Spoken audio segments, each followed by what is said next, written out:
name's Salina and this is DIY Live, Huntsville, Alabama's YouTube channel dedicated to capturing the underground. And I'm here at the Fred Shop today with Mark MacNeil. Hello and hi. Hi.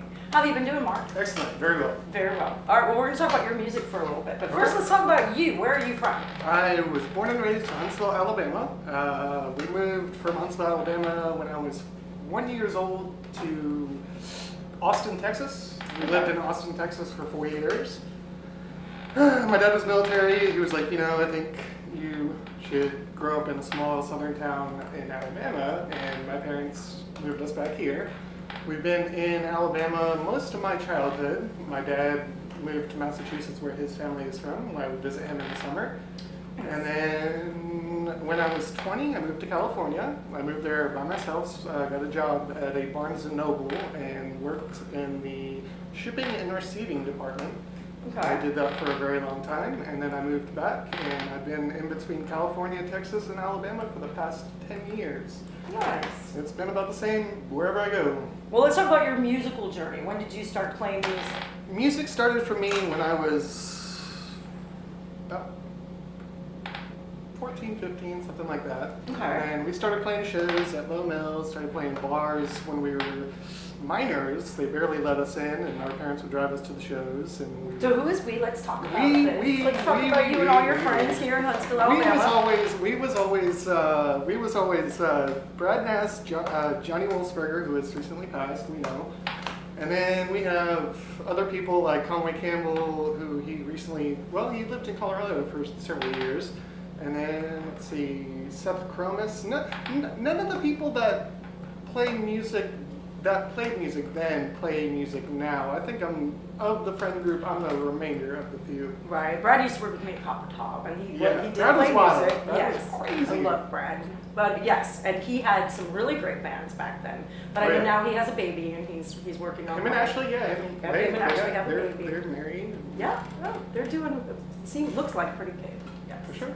So you're the only one out of all of that friend group that's still making music. Still on my feet. Right on. Yeah. So let's talk about, so you started playing at 14 and 15 here in Huntsville with this group of guys. Yes. And you would play at bars and things underage, and your parents would take you. What are some of the bars that you guys would play at? I don't know if we ever played Hotspot, but there was Copper Top. We played the Von Braun, or not the Von Braun, what was that place? It was the Coleman Civic Center. We played that when I was 15 with Jason Green's band. They played a show with us. I think we were about 15 or 16. They used to throw skateboards out into the crowd, and they invited us to play the Civic Center because Johnny was the one that caught the board, and they realized that he was the drummer of our band. Nice. So that story, it got recycled over and over, and we continued to play shows with them as they played as Babylonian Monologue and things like that. Nice. So that was pretty cool. We did that for a long time. We played. I don't think we ever. I mean, there was many times that in high school we'd drive up to Nashville and I'd bust down the street on Broadway and things like that, and we'd do that kind of thing. But most of the time it was just like playing. What was the name of the band? Seen Not Heard. Seen Not Heard. Okay. Tom Swift and his Rocket Ship, and Shock and Awe, and what was the last one? The last one was Cathode Rays. Oh wow. Yeah, we had Seen Not Heard was only names. it was once again recycled over and over again. It was always the same thing that we'd take one song and then rebirth it over and over until we had an understanding of okay, this is what it needs to sound like. Nice. So we just cycled through everything, and we're like, okay, this is what. And then it was all punk. It was all gnarly music, and then stepped away from that. Yeah. Now you do acoustic and more country type songs, right? Yeah. Yes. And how long have you been doing solo stuff on your own? Solo stuff has been happening since 19, 20, something like that. I'm 31 now. Oh wow. So you've been doing it for quite some time. Yeah. I mean, I've seen you perform a bunch of times at Copper Top, of course, and other places. And in between your travels, how many records have you been able to put out? Or I was going to bring CDs of mine, but I left them at the house. Anyway, I have 2 CDs. They're on iTunes and Spotify. It is the first record is Shoot the Breeze, which Johnny actually recorded on, and then we have Whispering Winds, which was So Shoot the Breeze was mostly written in younger years in California and Texas, but in traveling back and forth. But for the most part, it was Whispering Winds was almost all exclusively written when I was on a ranch in Texas. Okay. I did a little bit of ranching. Just a little bit of everything, really. I was right outside of Austin once again, where it felt familiar, and that's how it got written. It was Music reflects life. and you just let the pen unravel. Nice. It was fun. Yeah. It was awesome. It sounds like a fun thing to get to do. It was great. Yep. And then, well, I mean, style changing makes sense because life's changed. You know? Lifestyles, you gotta go through them. Right? Yeah. And music reflects life. So, hey, if you're working on a ranch, of course you can make more ranch type music. Cowboy sounds fun, eh? Right? Right. So, actual cowboy music made by a cowboy. There you go. That's who I am. Right on. So, do you have any shows coming up? I have not. I just played 6 or 7 shows in between Mad Maltz, Coppertop. What was the other places? A place in Albertville or Arab or something like that. I can't remember the name of that one. And then I think somewhere else.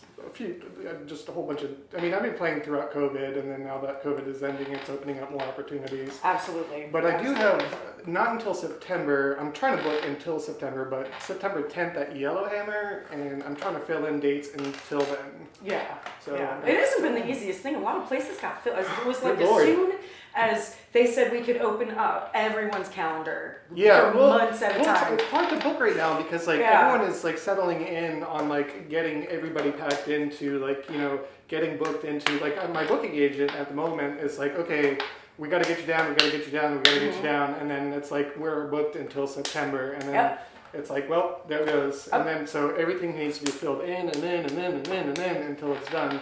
But that's just how it is. I mean, everyone is basically trying to scrounge up enough shows to where they can, pay their bills. Absolutely, So. because everybody got so screwed throughout the whole pandemic. And Yeah, especially it was music got bad. hit hard. It was. Music got hit really, really hard. Music and musicians did. It's kind of like that virus decided just to go after it. Sure. And it was man, venues, musicians, all of it. Mm-hmm. All right, well, okay, so we're talking about your younger years here in Huntsville and the places that you guys used to play at. Do you have a story? A story? What's my story? Do you have a story you want to tell about Huntsville? What's a good Huntsville story? Yeah. Ooh, what's a good one? One time, I had a buddy, I still have a buddy, his name is Christian White. He got dared to stick his hand in an ant pile and hold it into an ant pile for a matter of 5 minutes. And it turned out the ant pile was a fire ant pile. And I'm not sure if he was hospitalized, but I think that his hand was like a balloon for a week straight. Oh my gosh, I can only He's a imagine. gnarly dude. Oh wow, so he actually, he made it the 5 minutes or no? No, he stuck it in there the whole time. Yeah. That's It's like cattle prod. Because I will tell you, if I get one fire ant on me, I'm all oh! That's my closest buddy. That's your closest buddy. Yeah. Everybody has to have a buddy like that, right? For sure. One guy you're going, oh shit, don't dare him to do anything. No doubt about it. This is gonna do it. Oh man. For sure. Okay. So, what was your favorite thing about growing up in Huntsville? Favorite thing about growing up in Huntsville? Tight community, good friends, awesome family. People aren't always from Huntsville. My girlfriend is from California. I'm not from Huntsville. You're from Chicago, right? We know that. There's so many of us that See, you still go to the dog park though, right? Absolutely. Dog park's, that's the best place to go. That's where I take my dog. Yep. Walter. Nice. Walter's sweet. Yes. He's great. Yes. Herschel's been having breathing issues this year, so we haven't been making it out. Not to the dog park. Too much, no. Oh, because he keeps hacking every time I take him outside. Mm-hmm. So we've just been going for short walks around the neighborhood and stuff like that. Okay, so what else should we talk about with musically? So you have cattle ranch songs because you lived on a cattle ranch, and then you have, of course, songs about here in Huntsville. Yep. Local songs about other states, songs about the beach, songs about sadness, songs about love, songs about breakups, songs about beauty, songs about everything in between. Do you have a favorite song that you like to perform live? Ooh, that's a good one. My favorite song to perform live is probably one of the first songs I ever wrote when I was probably about 20, 21. I wrote it in 5 Points, Huntsville. It's a song called Window Pane. It's the last track on Shoot the Breeze. Nice. And I have heard that song That's before. my favorite one to play. Pretty. I either start a set with it or end a set with it. It's just That is how a it very is. pretty song. Yes, I I appreciate enjoy that song. That's true. Do you ever play covers? I know probably 2 covers. I know You original music. I know right? Woody Guthrie song. I know 2 Woody Guthrie songs, 1 Hank Williams song, and 1 Townsend That song. That is impressive. Those are the only 3. I can play Neonics on the guitar, but that's it. That is impressive because I know a lot of musicians here in town make their money by playing covers because that's a big thing in Huntsville. Is people go to see a lot of cover bands, or when It's if such you're a going to drag play when in they front do of the that. mill, then they're playing all covers.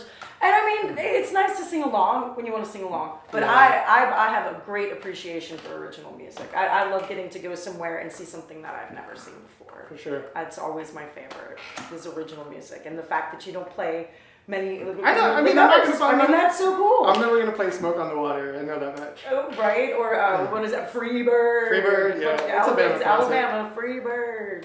Well, that's really cool. That's neat. Because I know I've seen you perform, but I didn't hear any covers. There you go. No covers for me. That's Can't do it. No covers. All original. awesome. Okay, so let's see. What would you? Okay, so we've been doing this thing with 5 words. Okay, so 5 words. you got to describe yourself to people in 5 words. How would you describe yourself and your music, like all of it? Just what would you want people to know? 5 words. 5 words. I don't know. That's a tough one. I don't know. I know sometimes I people don't know, get it's- stumped. Sometimes it I don't- just I rolls can't right think- out, and sometimes people get stumped. What can I think of? I can only think of 6-word phrases. Well, fuck it, let's do 6-word phrases. Okay. Why not? What the fuck is up, Denny's? Is that good? That works. That All right, absolutely yeah, works. that'll work. All right. Well, thank you, everybody. I'm Salina Brilla, and this has been Mr. Mark MacNeil. Tell Hello, them where to hi. find your music. Oh, Spotify, iTunes, all the platforms. You go to Mark MacNeil, and my music is there. It's great. It's not good. I got a Bandcamp, and so what's the other one? SoundCloud, but that's like material from like early 2020, early 2010. Oh, wow. So- Way back. So if you want to hear way, way, way back, go to SoundCloud. Otherwise, Bandcamp, Spotify, all those places. All that stuff. Thank you for being here with us. Absolutely. Thank you, Salina. Thank you. Thank you. I'm Salina Brilla. This has been DIY Live. That's Matt back there. It's Mark MacNeil. Thank you. All right. How do we do, boss? That's cool.